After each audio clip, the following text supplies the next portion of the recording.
Yan, magandang umaga po, no. Nandito si Kuya Mimer at saka si Kuya. Dahil ito yung order ni Kuya, yung tawag dito, yung concrete post mold.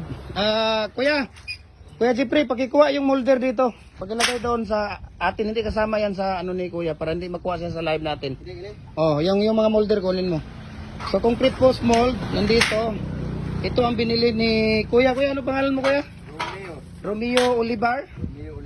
At saka yung anak niya si Engineer Romili Olivar. Ayan. So we're going to install. Kuya, tingnan mo, Kuya, may mga araw yan. Tingnan mo ang ano ni Kuya sa pag ano niya.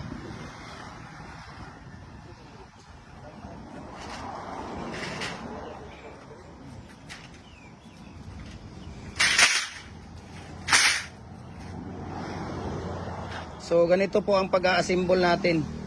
Ayan.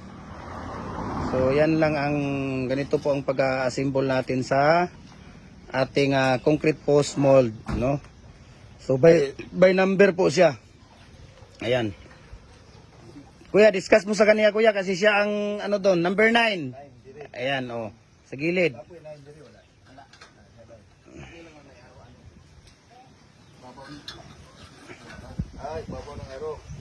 Ayun. And then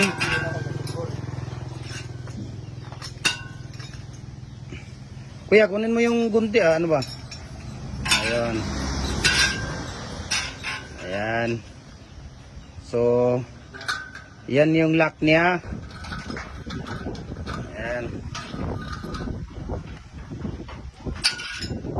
Tapos number 1. Yan yung number 1 ni Kuya. Ayan yung 1 na dito.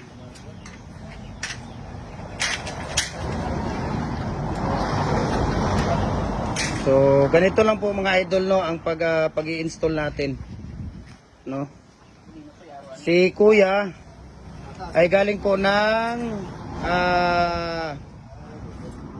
Oroqueta nga sila, Misamis Occidental. Ayan sila ni Kuya, no. Sila po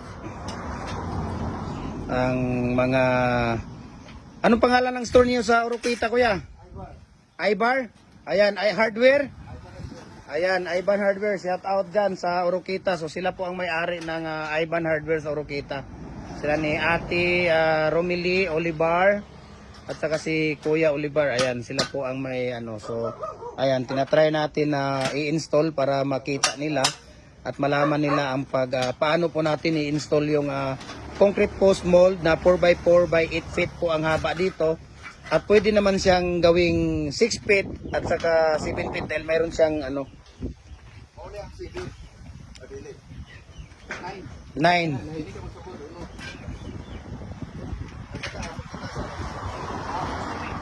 8 feet. Kuya, dito ka lang saglit. Dito ka, diyan ka, Kuya. Para makuhaan na natin ng ano. Ano, ipa-install mo pa lahat, Kuya, or yung ano na lang? Ayan.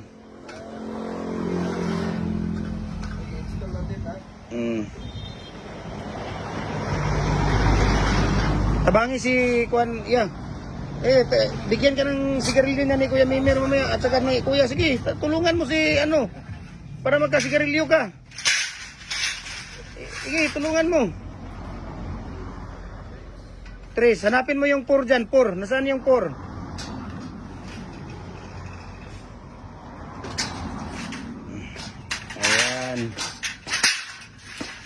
Ayan, number 4. Okay.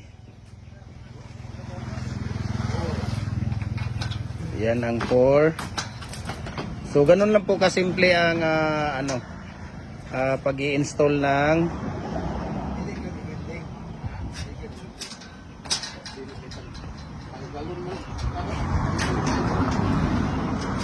depende na yan sa iyo, Kuya, kung gusto mong i-building, di ba? Yung explanation ko sa iyo, kung i-building mo.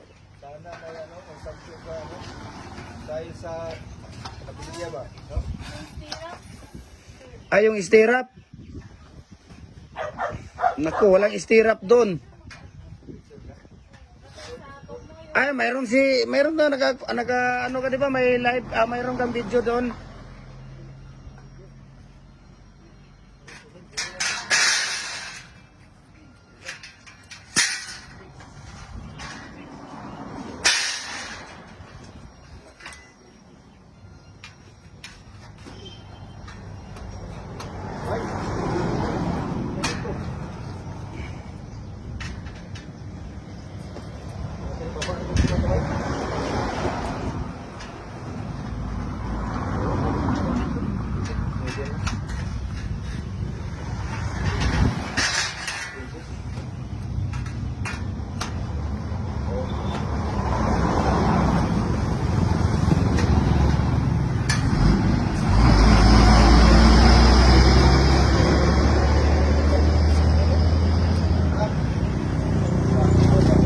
Kuya, turuan mo siya dyan, kuya, sa ano mo.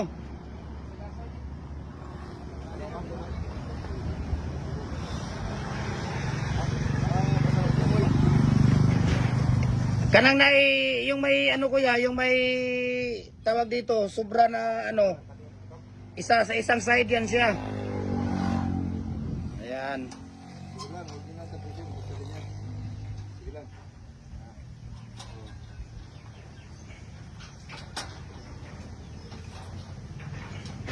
Di kasi even ang ano flooring kaya ano siya.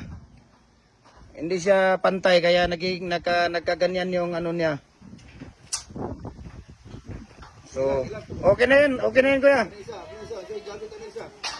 Kana isa, yan ang kung 6 feet ang gusto mo.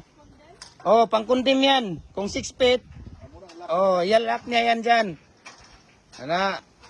Oh, yan ang lock niya. Kung 6 feet, 7 feet ang gusto mo, yan ang ilalagay mo para makapag ano, ayan. So, ganyan lang po. Ganyan lang ang pag-install natin ng ano. Oh. Ayan. So, ayan. Thank you so much, no? Kaya sino pang hindi nakapag-follow ng Facebook page natin, follow na po kayo. Jim Hardware ang Kukulamber, Balulang Brands. Jim Hardware ang Kukulamber, Tambo, Magasandig Brands. Jim Hardware ang Concrete Products, Kanituan Brands. At saka Jim Hardware ang Jim Hardware ang Jim Hardware ang Kukulamber, Kanituan Brands. At saka sa ating Instagram account Felix_Pagikan 2000, saka sa ating personal Facebook page Felix Tan Pagikan Jr. saka sa YouTube channel Felix Tan Pagikan Jr.